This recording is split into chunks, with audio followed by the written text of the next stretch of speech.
আসসালামু আলাইকুম সবাইকে। একটু আগে দেখতে পাচ্ছি যে পিনাকি ভট্টাচার্য একটা পোস্ট করছে যে বাংলাদেশের জাতীয় যে আমাদের হচ্ছে এনআইডি কারেকশনের যে ওয়েবসাইটটা সেখানে নাকি আমরা যদি কোনো সংশোধন করতে চাই সেটা নাকি টাকাতে না দেখে সেটা রুপিতে দেখাচ্ছে।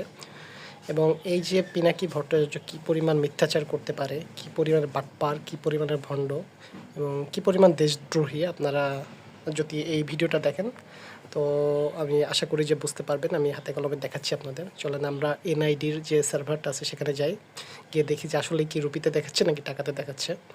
সো প্রথমে আমি যেটা করব যে আমার হচ্ছে এনআইডি যেটা আছে সেই নাম্বারটা দিয়ে একটা ফেক, মানে আমি চেষ্টা করব যে একটা কারেকশনের জন্য দেখানোর জন্য আসলে টাকাটা কিসে দেখাচ্ছে। সো আমি আমার নাম্বারটা দিচ্ছি, আপনারা একটু ওয়েট করেন, দেখতে পারবেন।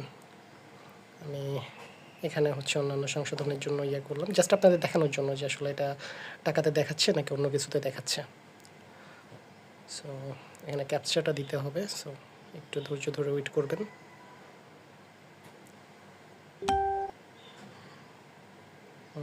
দেখছি আর কিছুক্ষণের মধ্যে হয়ে যাবে। সো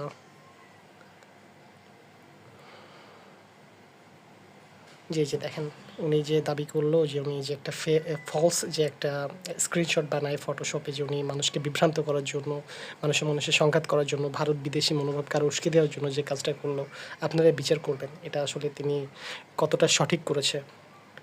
আসলে আমাদের বলার কিছু নাই, বাংলাদেশে অনেক এরকম ভণ্ড আছে যারা সাধারণ মানুষকে বোকা বানিয়ে, সাধারণ মানুষের ইমোশনকে কাজে লাগিয়ে তারা আসলে ভিউ ব্যবসা করে, তাদের আখেরটা গোছানোর চেষ্টা করে। উনি আসলে এখন অনেক বড় সেলিব্রিটি হয়ে গেছে। উনি ভিডিও বানিয়ে লাখ লাখ টাকা ইনকাম করার একটা মানে বিজনেস পেয়ে গেছে। এই জন্য তিনি উল্টাপাল্টা এমন কিছু কন্ট্রোভার্সিয়াল টপিক নিয়ে কাজ করে, মানে এগুলো আসলে ওনার ভিউ ব্যবসা ছাড়া আর কিছুই না। তো সবাই ভালো থাকবেন, ধন্যবাদ সবাইকে।